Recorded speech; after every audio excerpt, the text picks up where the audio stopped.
Welcome everybody to Hauser Wirth. My name is Cleona Murphy, Global Head of Environmental Sustainability at Hauser Wirth, and we're thrilled to be hosting you this evening for a panel discussion on the impact of art in driving positive change. In the face of the climate emergency, we're here to learn with you and to consider how artists can imagine and shape sustainable futures. What's important to know about Hauser Wirth is that environmental awareness and biodiversity protection have always been topics that are close to the hearts of our gallery presidents, Ivan and Manuela Wirth and Mark Peo. Their viewpoint on the climate crisis has been shaped by conversations with artists from Camille Rowe to Rashid Johnson and Pippi Lodi-Rist, who are taking action themselves. Our presidents, Ivan and Manuela and Mark Peo, have always challenged the traditional gallery model, and it's never been more important to take positive steps and drive innovation in the face of climate change. As mentioned, several of our artists are driving change, and when Mika Rothenberg was in the early phases of her plastic reclamation project that led to her Lampshare series, I recall Mark sharing with me the challenge of finding plastic that could be molded from our gallery's recycling streams. As a result, Mika started working with the Inner City Green team in Haarlem to reclaim rigid plastic for her artwork.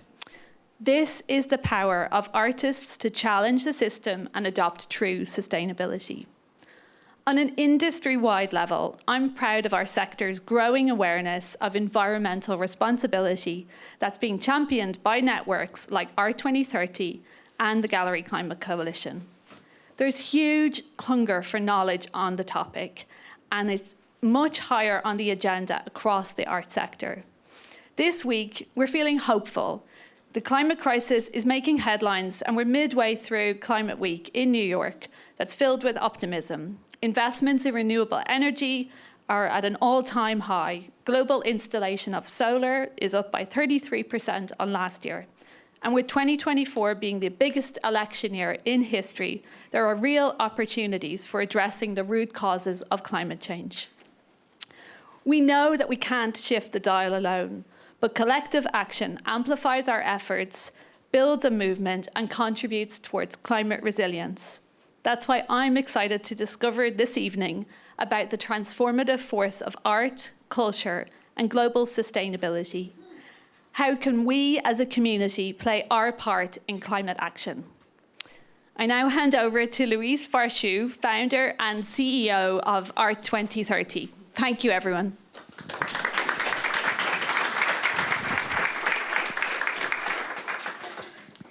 Thank you, Cleona. And it's really wonderful to be here at Hauser Wirth and with so many fellow activists. It really promises to be a meaningful conversation on how we can shape the future through the power of art. So thank you to Hauser and the entire team for hosting us all here tonight. At Art 2030, our mission is to connect art with the Sustainable Development Goals, because we believe that art has a power to move hearts and minds and really spark the action needed to shape a sustainable and just future for all.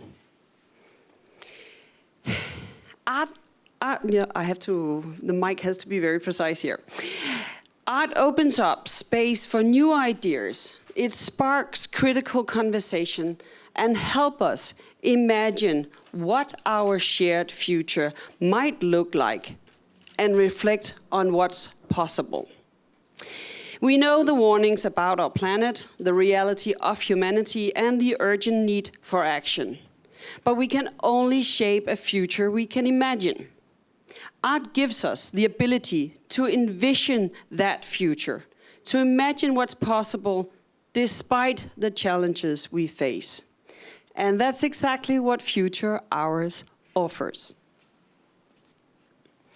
Future Hours is our third project during the UN General Assembly that takes place at the United Nations and in the public space. but it's the first time we brought together such a wide-ranging group of artists and collectives from across the globe for this occasion. What really excites me is the diversity of voices, perspectives, and experiences on display. Each work offers a unique vision or reflection of what the future could be. Together, they not only capture the urgency of the moment, but also the potential for transformation. Future Hours is prominently displayed inside the UN headquarters, right where the political leaders gather. And it's also across the streets, on hundreds of bus shelters across the city. Future Hours meets people where they are, sparking conversations about how we can reimagine our relationship with the world around us. And at Art 2030, we do this work because we believe in the power of art to change people and for people to change the world. We don't want to look back in 10 years and regret not having done more for our shared future. The time for action is now. And art is one of the most powerful tools we have to inspire that action. I want to take a moment to thank everyone who helped us bringing Future Hours to life. To Kunsthal Charlottenborg, the permanent mission of Denmark to the UN in New York, the UN Department of Global Communication, and our guest curators, Patricia Dominguez, Jeppe Ugelvig, and Hans Ulrik Obrist. Thank you for your dedication and belief in the transformative power of art. We are also very grateful to JCDecaux, the Bikuben Foundation, the Consulate General of Denmark in New York, the Ministry of Foreign Affairs and the Ministry of Culture Denmark, and the Art 2030 patrons. Your support makes it possible to share this important dialogue on a global stage. And a very, very special thank you to all the incredible artists who have contributed their vision to this exhibition. Your work invites reflection and engagement with our shared future in ways that only art can. We are here to celebrate you. And now I would like to pass the word to co-curator Patricia Dominguez, who will present the 21 works that makes up Future Hours.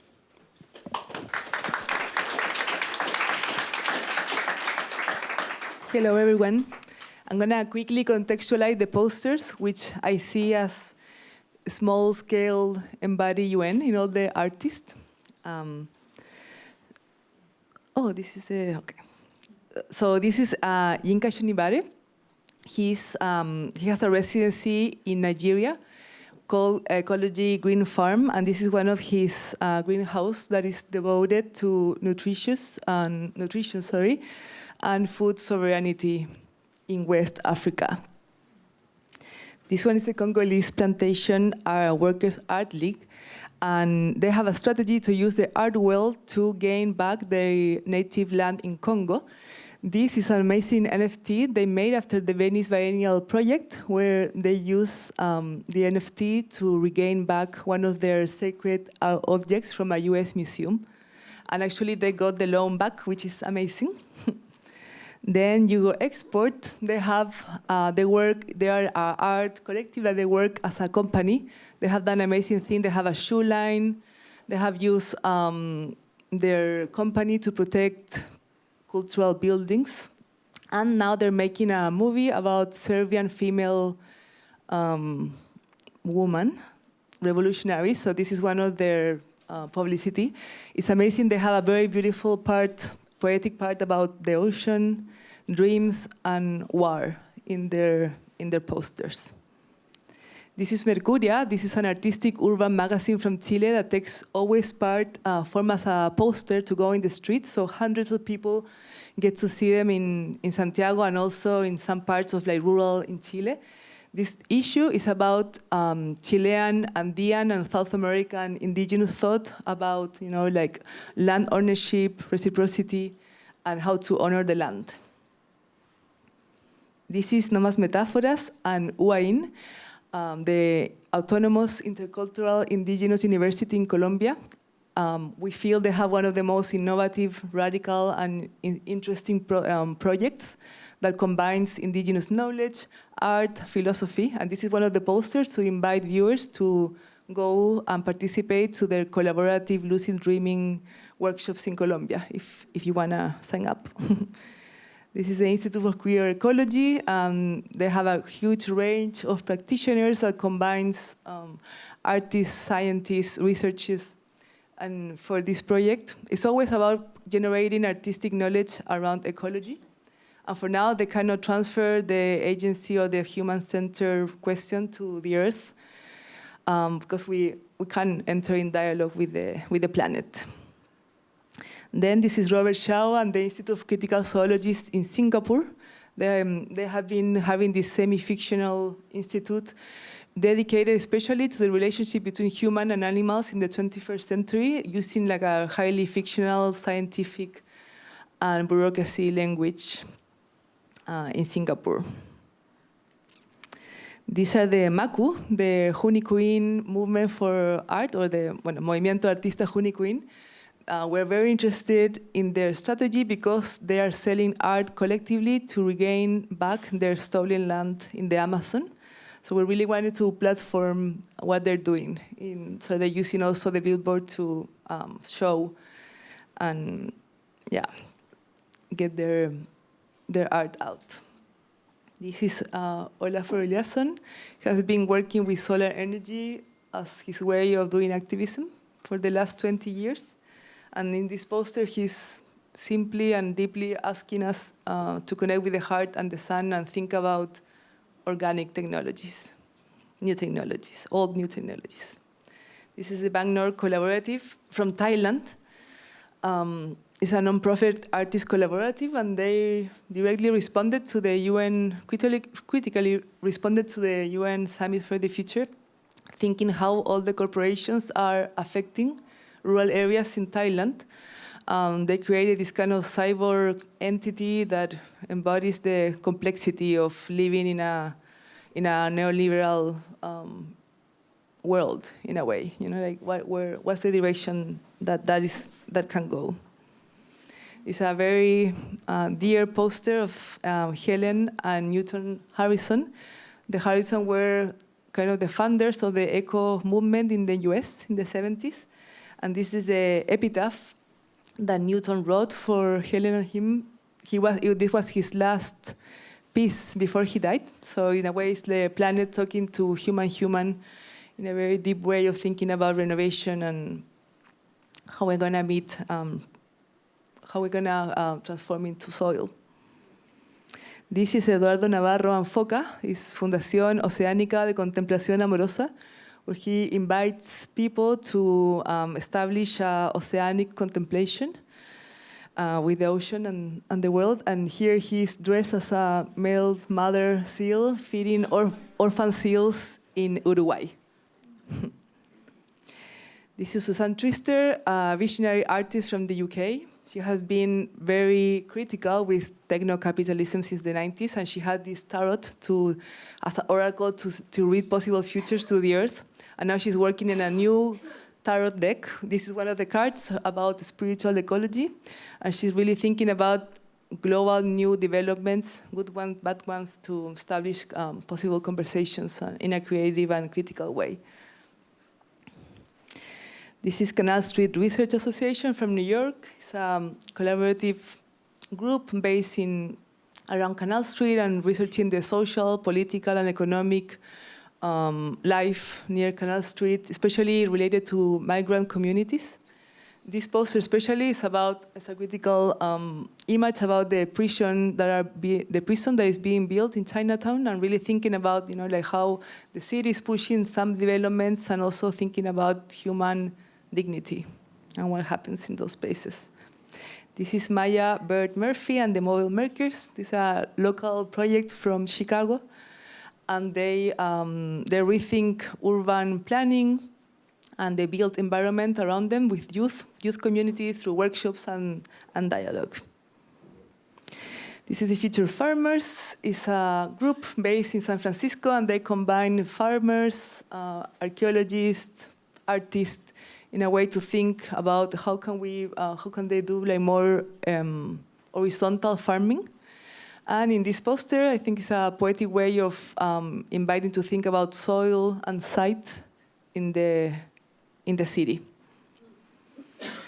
This is Maya Lin we have here with the Missing Foundation. Maya has been working with monuments since many, many years. We all know the Vietnam Memorial she did in Washington, D.C. in the 80s. And now she proposed digital monuments to the planet, where you can actually go and see natural-based solution for the climate disaster that we have. She will tell us more now. This is a Rag Media Collective, and they kind of invite this Indian collective, reimagining narratives and proposing this goddess to cool down the inflamed land. This project started at the residency with Yinka Shonibare in Nigeria, and then it got transferred as a weather station in their Indian context. This is Mo Fatal from Syria and Lebanon. She had this amazing Apollo Press, where she had been inviting voices from the Arab world through poetry and literature, and bringing them to the Western world.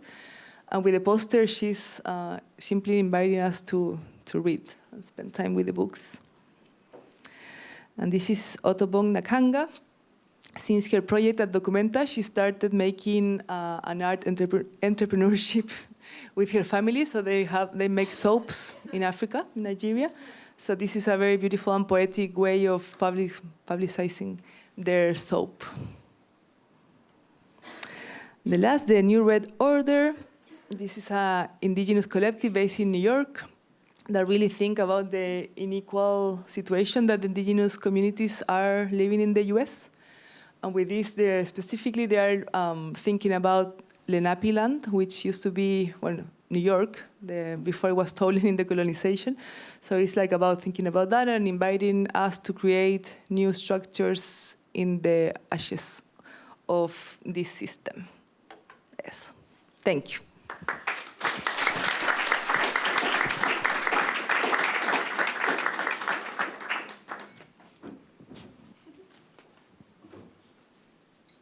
Thank you very much, Patricia, for sharing insights into the works of Future Hours. And now I will welcome you to tonight's panel discussion, Shaping Our Common Future Through the Power of Art. Before we dive into the conversation, I would like to briefly set the stage for the context of which we find ourselves tonight.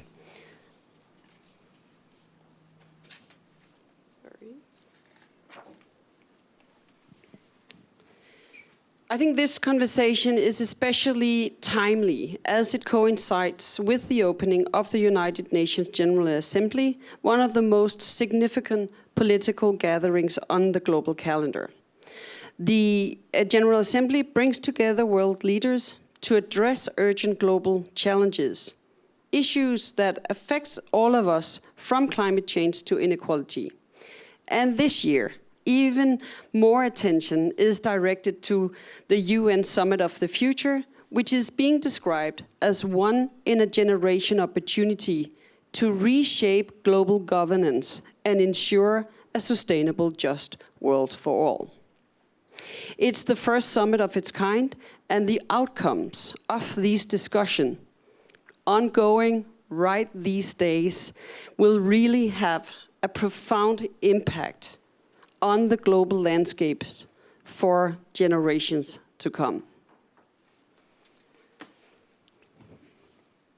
At Art 2030, we believe in the role of art in this context is not only vital, but transformative, because art can help us envision the future we want to create.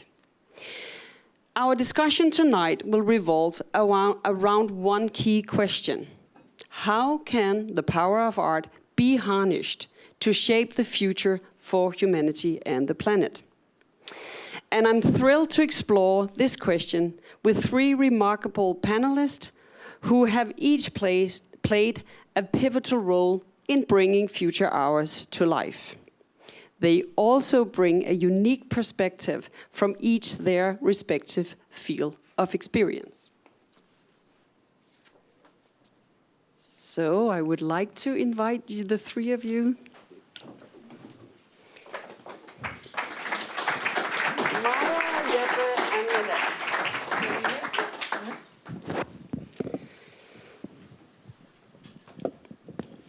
First, we have Nanette Braun, Director of Communication and Campaigns for the United Nations. Nanette's work focuses on increasing global visibility and engagement with the UN priorities. She's a close friend and collaborator of Art 2030 and a true advocate to the role of art within political and diplomatic spheres. Next, we're joined by Jeppe Ugelvig, who has co-created our Future Hours along Patricia and Hans-Ulrik Obrist. Jeppe is a curator, an historian, and cultural critic based in New York City and is currently a PhD candidate at the UC Santa Cruz, where his research focuses on artistic responses to consumerism in the 20th century.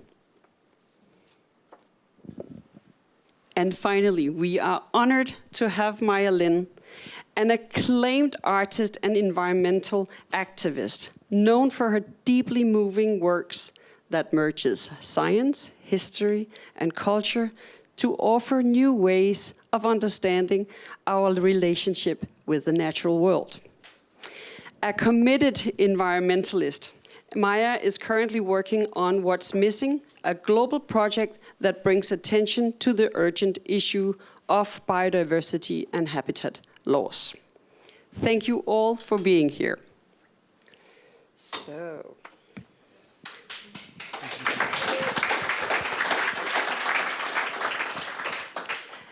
Nanette, would you begin by introducing the summit, the UN Summit for the Future and its key objectives?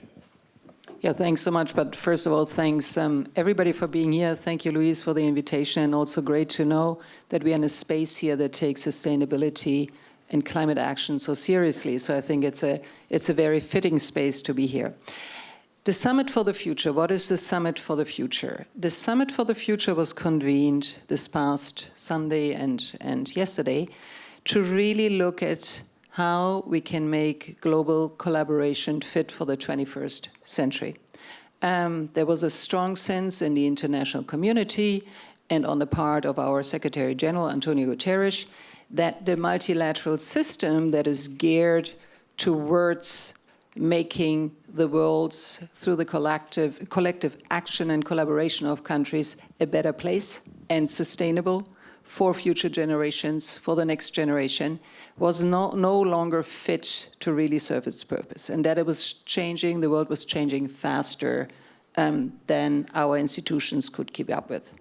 And that's not surprising. I mean, the multilateral institutions were established after Second World War. It was a completely different world then, obviously. I mean, just think that the state-of-the-art word processing at that time was the typewriter. And it was similarly, of course, with other technological developments, but also the fact, for instance, that the United Nations was founded by 51 countries, and now we have 193 member states. So most member states were at that time still colonies. And that also influences the decision-making structures, obviously. So the summit really looked at two things. It looked at how can we make the structures better to reflect current realities, and how can we address the emerging challenges. And very much there, technological challenges, For instance, the development of AI, which holds an enormous promise, but also great threat. How can we deal at a time where we see the most conflicts since Second World War? How can we deal better to ensure peace and security, but also how can we deal with emerging threats again? What do we do about war in outer space? What do we do with lethal autonomous weapons systems? How do we curb their use?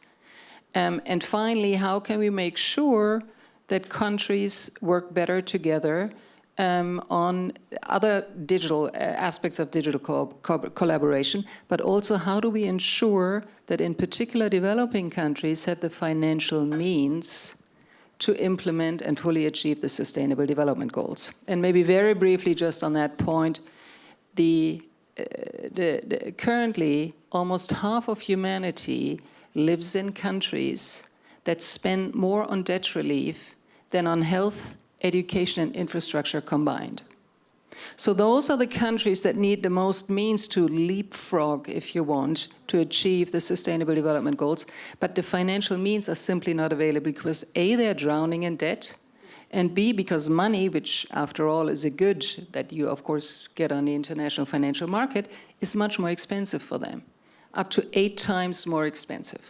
So those were the questions that the summit looked into, and I'm glad to say that on Sunday, the summit, a Pact for the Future, was adopted, in which all 193 member states, make commitments to advance this agenda, together with a global digital compact that lays the foundation for global governance of AI, with the UN at its center, and also a declaration on future generations, because there will be 10 billion people who will be still born in this century, and for whom we have to leave a planet that is worthwhile living on. Thank you. It's so important and wonderful that it actually was adopted.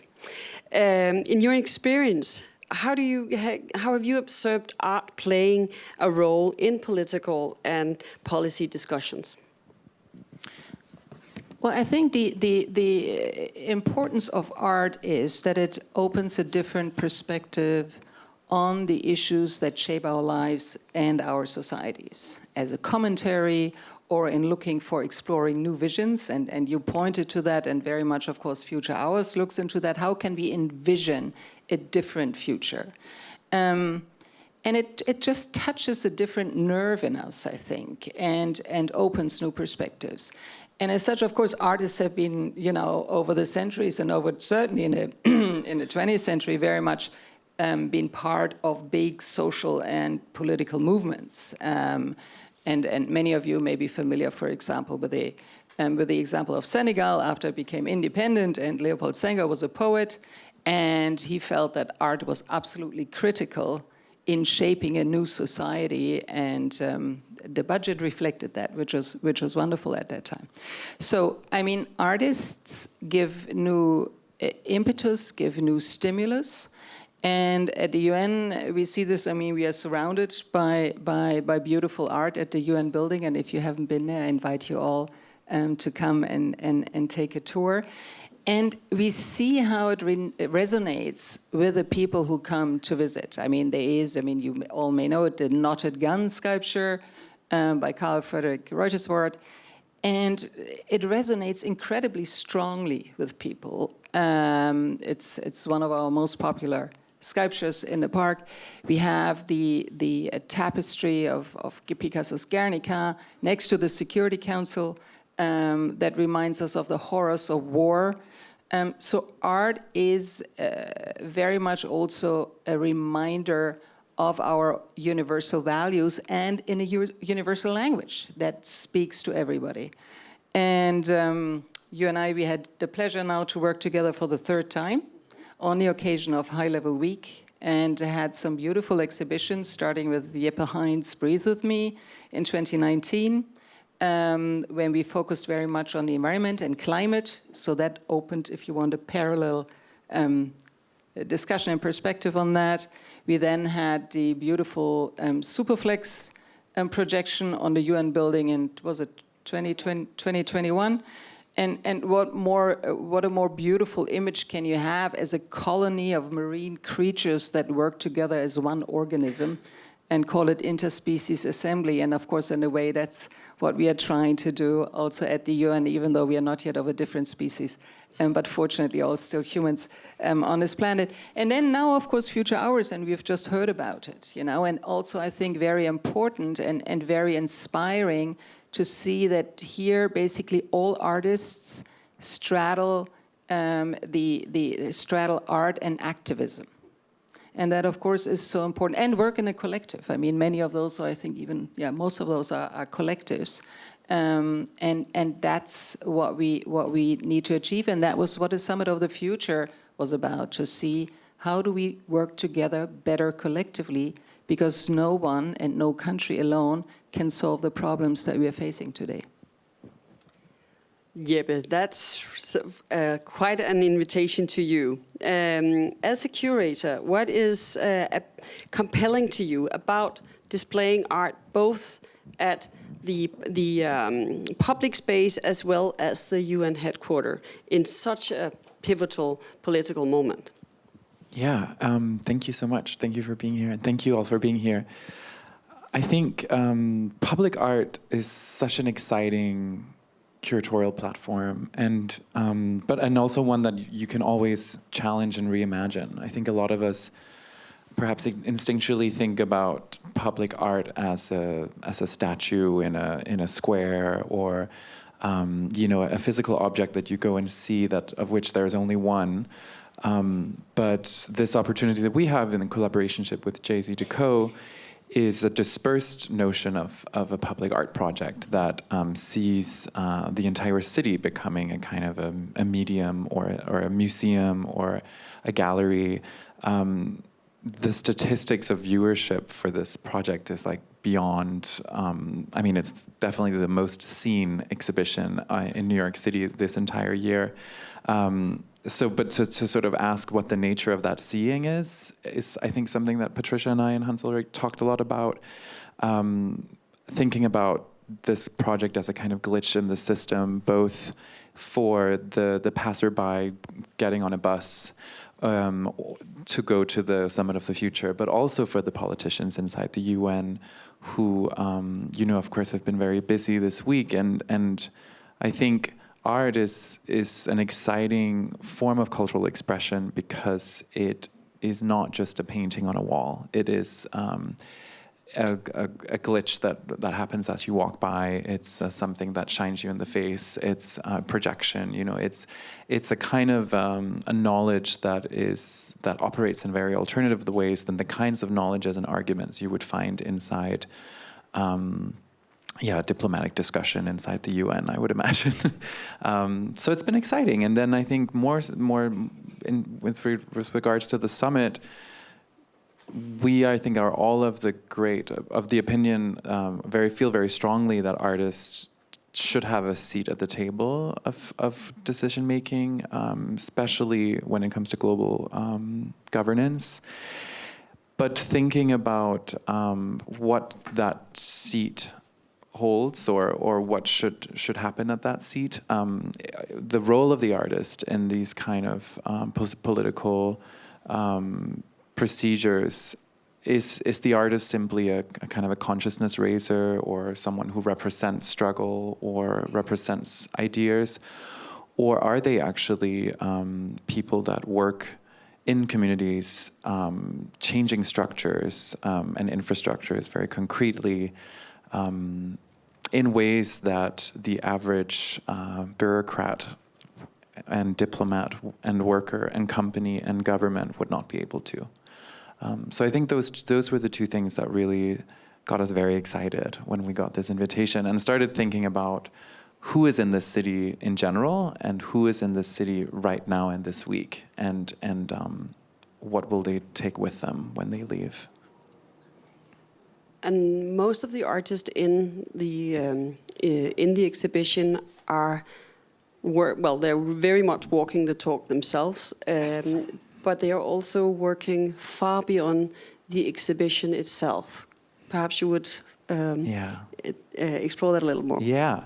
I mean, I think art we're in a commercial gallery right now, and I think that's where art often is found, along with the museum. But as I said, we were really interested in pursuing the moments when artists decide on assuming different kinds of social positions and economic positions and political positions in the societies and communities that they're in. And this is why there are so many collectives and organizations and businesses and pseudo-institutions, because they do range from very concrete, land reclamation projects to activist organizations to these sort of more fictional, semi-fictional aesthetic enterprises that almost, we called it, I think, corporate drag the other day, but they could also say diplomatic drag maybe, that in assuming these other structures that we don't traditionally associate as being artistic, or the shape or form that art comes in, they actually get to different publics, they get to different audiences, and they do work that behaves and operates very differently in society. And yes, most importantly, far beyond the museum and far beyond the gallery. And I think we're interested in that because the UN is not an art institution. It's an institution that does different kind of work as well. So how can we bring artists and aesthetic producers into that context that in a way speak the language of their host? Maya. Yeah. Such as Maya. Maya, your poster is created from what's missing. Yes. And I would so much like if you would tell us more about that amazing project. Thank you. Yeah, I think as an artist, I've always focused my works, sculptures, large-scale earthworks, on grounding us in literally what's right under your feet at times. So I'm actually going to start with that, which is, I think, the next slide. Nope. There you go. So this was part of Missing. So I do have a not-for-profit 501c3 foundation called What is Missing. The idea behind it is my 5th and final memorial. I volunteer to it, and sometimes I make artworks that are part of Missing as well as part of one of my art installations. So this was a project that I installed in Madison Square Park called Ghost Forest, where we took 50 trees that were victims of saltwater inundation from climate change and planted them in Madison Square Park. The longevity, I tend to do very permanent works when I work. So temporary works, like the work we are doing with you as well as this, takes me a little while sometimes to do. But we tracked our entire carbon footprint. It took us 3 years going to the site, all the trucks that transported the trees back. The trees are 50 feet tall. And we put them in when there were no leaves on the tree, and they got grayer and grayer, because the idea was we were going to take them out when the leaves fell in the fall.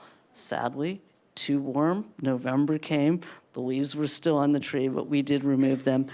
The body of the tree was recycled into and donated to a Bronx woodworking group that taught kids how to build a boat and then go row the boat from the trees. And then I reserved my height of each tree and segmented it and turned it into 4 different baseline works. We tracked our entire carbon footprint because I think I'm one of those artists that also, not only do I want you to make you aware of what we're losing, I'm going to try to showcase what we can all do to help. So nature-based solutions, which is what the poster really focuses attention on, is how we can reform our working lands, our agriculture, our ranching, our fisheries, our forestry. We can absorb 50 to 90% of our emissions, letting the soil work for us, letting nature work with us, and we can also save biodiversity. So I came up with a phrase when I started What is Missing, we can save 2 birds with 1 tree. And oh, by the way, if you save a wetland, you're actually saving 3 birds because you're also protecting yourself from rising seas. So we basically calculated our carbon footprint to make this work. It was 6 tons. And then we worked with the Natural Areas Conservancy and Madison Square Park Conservancy. They planted 1,000 trees and shrubs all around the 5 boroughs. And they calculated that over 10 years it would absorb 10 times the 6 times the amount of carbon. So I think part of it was there were public programs with every artwork that goes in, and I also insisted that our first kickoff would be about nature-based solutions to climate change. So that's sort of where I'm coming out of. And I think, just to give you an idea, this is sort of an earlier version of if we save nature, nature saves us. So I think, what can an artist do? And maybe we can get you to think about it in a different way. So I think I'll just go through briefly. So nature-based solutions, and we always quote at the bottom in our sources, could potentially absorb, I think is it glitching, 45 to 90% of all our emissions. Reforming our agriculture, reforming our ranching, reforming our fisheries, and how much we could give back to nature. So this is where what is missing is both making you aware of what we're losing, but when I started this project, scientists I was working with at Cal Academy of Sciences said, you have to give people hope. So I've always been of a belief that what can an artist do to make you aware, to make you care enough, and then what I believed in with Missing is we also want to offer solutions. But part of Missing is about loss, and again, I like to point out things that you might not realize. So make the invisible visible. How can we protect it if we don't even see that it's missing? So it's called shifting baselines. And literally, the songbirds we grew up with, maybe not you, but definitely me, they're in a 40 to 90% decline. So literally, the sounds, some of us of a certain age remember as children, doesn't exist anymore. So I think it's called shifting baselines. Cod were bigger than a man in 1895. So how can we protect something if we don't even realize it's missing? How can we make people aware of things like the sounds of songbirds, the scale of species, the longevity of species? So maybe art can make you aware of what we're losing, but my whole goal is to give you hope and to showcase. We've got on the website What is Missing 100, maybe 200 timelines of species, cities, rivers. So people choose to live where there's a lot of abundance. First, it was sewage, the great stink of England. The Thames, they had to shut down Parliament. And then literally, it's, you know, we become aware of industrial pollution, we start legislating. Lo and behold, the message, nature's resilient. If we protect it, it will come back. And can we be part of that solution? So I don't want to go on too long, but again, I'll just quickly go through. So I think for me, what can an artist do? Maybe we can frame the problems we face in a different light. So this, I like to ask questions, so this is one of the questions. How much space would 8 billion people take up if we lived at the population density of Manhattan? And the answer might surprise you. It's the state of New Mexico, or the country of Paraguay, Poland, Congo, Oman, or Vietnam. So the question is that all? So it's literally, is it more a question of land use and resource consumption? And so I'll just end with one last fun image. I'll try to do it with a little bit of a sense of humor, and then I'm gonna come back to the conversation. So according to the World Economic Forum, it would take 1.6 trillion annually to mitigate climate change.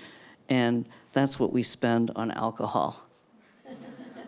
So maybe I can frame it in a different light. And with the sense of humor, it's like, you know, what it would take to save nature, which would reduce emissions by 50 to 90%, it's what we spend on tobacco annually. Anyway, I'm gonna close that. No, keep on, it's amazing. Are you sure? Okay, so here's one, because again, I try to play with humor.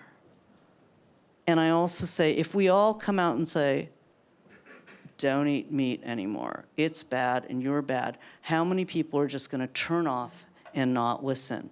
But if you ask it differently, well, what if we all ate 20% less meat? Or beef, actually. Well, that would free up enough land that's equivalent to all the protected land in North America and 50% in South America. Eat 20% less. And this is my favorite, because I do believe humor has got to be a part of this, or at least for me it is. So at Easter, we like to send this image out. Can anyone answer the question, what do rabbits have in common with the Mississippi River? Well, if we all switched from eating beef to rabbit, we would save as much water as flows over the Mississippi every year, except sadly, the Mississippi is no longer quite flowing. So I think I have to redo the stats on that one. But we would give back 90% of our ranching lands to nature. So again, maybe I can pose it in a way that has a little sense of humor, but also gets you to scale the problem slightly differently. Amazing. Before we conclude, I would like to propose a final question to all three of you, because, how do you envision our collective future, and what key elements would you like to see included in a pact for the future? Well, I think what I would like to see is the promise that the Sustainable Development Goals made, right? To leave nobody behind, and that means that every person anywhere can live in, dignity and prosperity on a healthy planet. And I think that's what we're trying to achieve. I think what the artists have really pointed to, and this is what's reflected in the title, Future Ours, is that there should be, or there cannot be any conceptualization of sustainability of any kind without thinking about property relations. So thinking about who owns what and how much or how little. I loved the historical context you gave to the summit of thinking about the colonial past versus the present. That too is a question of property relations, and of course, any conversation about debt and climate and human communities thriving in whether it's socially, aesthetically, ecologically, is a question of property relations. So I hope that the future conversations will include very complicated conversations about corporate ownership, national ownership, federal ownership, private ownership, and artistic ownership as well, and how we can think more communally, and how we can do things together, and how the future is not just someone's or those of a few lucky people, but should be really ours, and all of ours, for all of the humans and the more than humans that happen to be on this little planet. For me, I think nature-based solutions to climate change. Specifically, I think agriculture and ranching, forestry, obviously, but I think we're at a point where we have taken the life out of the soil, which makes that soil so vulnerable to droughts. And if we can bring back the life of the soil, so the UN basically, I think, is predicting how many, 1 billion people might have to migrate because of climate change. At which point, how many, if we actually started working to reform ag, how many, because again, how many people will have to migrate because droughts are going to hit and a famine hits, versus if we could maybe start focusing on rethinking our relationship to our working lands now, how much could we protect the land and make the land more resilient and the oceans more resilient? Wow. So thank you again to our panelists, and thank you to all of you for being here and be part of what I think is a very important conversation. Let's continue working together to shape a future that we can all be proud of. And now I would like to invite all of you to continue this important conversation next door, where there will also be drinks and light refreshments. Thank you.